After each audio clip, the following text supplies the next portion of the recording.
नमस्कार दोस्तों, आप सबका बहुत-बहुत स्वागत है आपके अपने यूट्यूब चैनल पोस्ट ऑफिस वाला पर। आज हम बात करने वाले हैं कि तेलंगाना सर्कल में जो घटना घटी है, उसका प्रभाव यहाँ यूपी सर्कल पर किस तरीके से पड़ने वाला है। दोस्तों, तेलंगाना सर्कल के पेपर में इस बार बहुत ज़्यादा लापरवाही हुई है और बहुत सारे क्वेश्चंस गलत डाल दिए गए थे। साथ ही साथ उनका जो ऑप्शन का प्रोविज़नल आंसर की भी आया था, वहाँ पर भी 8-10 के समथिंग गलत आंसरिंग कर दी गई है। तो इसको लेकर के यूपी सर्कल पर भी क्या प्रभाव पड़ने वाला है, मैं उसके रिगार्डिंग ये वीडियो बनाने वाला हूँ। तो दोस्तों, चलिए देखते हैं आगे क्या-क्या मैटर क्या है। तो 12 सितंबर को यानी कल के डेट में 12 सितंबर को ऑल इंडिया ग्रामीण डाक सेवक जो यूनियन है हमारे एआईजीडीएसयू ने एक लेटर लिखा है तेलंगाना कोस्टल सर्किल के सीपीएम जी को, जिसमें उन्होंने डिमांड किया है कि जो गलतियाँ हैं उसके रिगार्डिंग तेलंगाना कोस्टल सर्किल कदम उठाए। जैसे 9 क्वेश्चंस तो गलत थे। इसको लेकर के एआईजीडीएसयू में एक भारी गुस्सा है और तेलंगाना पोस्टल सर्किल के जो कैंडिडेट हैं उनमें भारी गुस्सा है। सिलेबस के बाहर बहुत सारे क्वेश्चन हैं और एक बात ध्यान देने वाली है, इस बार यूपी सर्कल में भी वही हाल हुआ है। हमारे यूपी सर्कल में क्वेश्चंस गलत तो नहीं थे, एक आध क्वेश्चन मैथ में गलत था और एक आध क्वेश्चन और गलत थे विभाग के। लेकिन आउट ऑफ क्वेश्चन जो थे, आउट ऑफ सिलेबस जो थे, वो कम से कम 8 से ज़्यादा क्वेश्चन आउट ऑफ सिलेबस थे।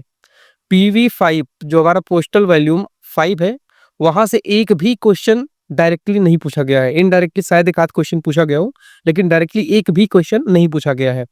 तो इसको ये साफ-साफ दर्शाता है कि तेलंगाना में और यूपी पोस्टल सर्कल में दोनों जगह ट्रांसपेरेंसी कॉम्प्रोमाइज़ हुई है।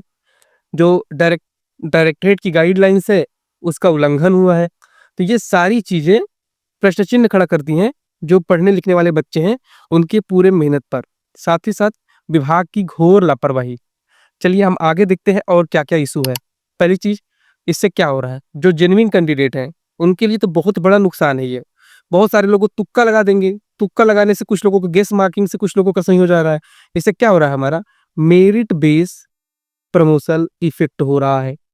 नेचुरल जस्टिस का प्रिंसिपल वायलेट हुआ है इस बार, सीधी-सी बात है और ये घोर लापरवाही है। ठीक है, यूपी सर्कल को अलर्ट में क्यों रहना है, आप इसको समझिए। पहली बात, रिपीट मिस्टेक है, सिलेबस के बाहर क्वेश्चन है और हमें एक चीज़ ध्यान देना है, हमें पैनिक में बिल्कुल भी नहीं रहना है। अभी हम लोगों का आंसर की आया भी नहीं है, हम लोगों का in the sense UP circle का भी आंसर की आया नहीं है। ठीक है, प्रोविजनल का आंसर की तो आ गया है, फाइनल आंसर की अभी तक आया नहीं है। हो सकता है कि वहाँ कुछ बदलाव हो सकता है कि क्वेश्चंस को डिलीट भी किया जाए। ठीक है, क्या प्रक्रिया अपनाते हैं, जैसे बंगाल सर्कल में 2024 में किए थे वैसे करते हैं, या फिर तेलंगाना और यूपी सर्कल को लेकर के कुछ अलग से भी कर सकते हैं। एआईजीडीएसयू ने ये मांग रखा है, एआईजीडीएसयू ने ये मांग रखा है कि आप तेलंगाना सर्कल का पेपर रद्द कर दीजिए और दोबारा री एग्जाम करवाइए। री एग्जाम की डिमांड की गई है। अगर आप मेरा ओपिनियन पूछें तो मैं ये जानता हूँ कि विभाग री एग्जाम तो नहीं करवाएगा। हाँ, ये बात ज़रूर है कि जो क्वेश्चंस गलत थे, उनको डिलीट कर दिया जाएगा। जिन क्वेश्चंस की ऑप्शनिंग गलत की गई थी, जिनका आंसर गलत दे दिया गया है आंसर की में, हो सकता है उनके आंसर्स को चेंज किया जाए। इससे ज़्यादा और कुछ नहीं होने वाला है। हाँ, इससे जो हमारे जेन्युइन कैंडिडेट हैं, उनको बहुत ज़्यादा नुकसान होने वाला है। आगे हमें और क्या-क्या देखना है? अगर मान लीजिए rare of the rarest case में एग्ज़ाम कैंसल कर दिया जाए या रद्द कर दिया जाए, जो एग्ज़ाम हो चुका है, उस कंडीशन में क्या? हमें अभी भी अपने सिलेबस को रिवाइज़ करते रहना है, क्योंकि ये घटना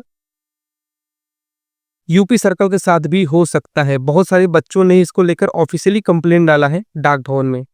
मेरी जानकारी में जितना है, मैं उसके आधार पे बता रहा हूँ कि आउट ऑफ सिलेबस क्वेश्चंस थे। ये सच बात है, आउट ऑफ सिलेबस क्वेश्चंस थे और यूपी सर्कल में तो घोर लापरवाही हुई है। तो हो सकता है कि डायरेक्टरेट से कोई आदेश आ जाए, तो हमें अपना रिवीजन मेंटेन करके रखना है। रिवीजन के साथ कोई भी लापरवाही नहीं करनी है। अगर ऐसा कोई कंडीशन बनता है, तो हम और अच्छे से इस बार पेपर दे सकें। हालाँकि अगर मेरा ओपिनियन पूछो, तो ऐसा नहीं होने वाला है। सिर्फ़ जो क्वेश्चंस गलत में, उनके स्थान पे नंबर दे दिया जाएगा या विभाग कुछ कंपैशनेट बेसिस पे कुछ फ़ॉर्मूला लाए, वो अलग चीज़ है, लेकिन पेपर रद्द होने का सवाल तो कतई नहीं उठता। इसलिए अभी आप लोग कॉशियस रहिए, कॉन्फिडेंट रहिए और सिस्टमैटिक प्रिपरेशन करते रहिए। ठीक है? इससे आपका फ्यूचर सिक्योर रहेगा। बहुत-बहुत धन्यवाद आप सबका। आप लोग इस चैनल को सब्सक्राइब करें। ज़्यादा से ज़्यादा मात्रा में लाइक करें, कमेंट करें, हम आपके हर एक कमेंट पर जवाब देंगे और डिस्कशन का पोर्टल यूँ ही चलता रहेगा, खुला रहेगा। ऐसे ही सहयोग देने के लिए बहुत-बहुत आप सबका धन्यवाद। आप सबका दिन शुभ हो।